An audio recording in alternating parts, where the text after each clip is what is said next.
Guys, welcome back to another timeless reading. So today's reading is from the Spirits of Nature Oracle. That is important that they want you to be aware of.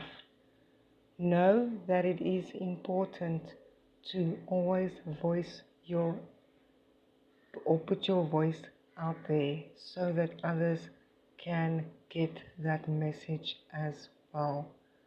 Flow like a river.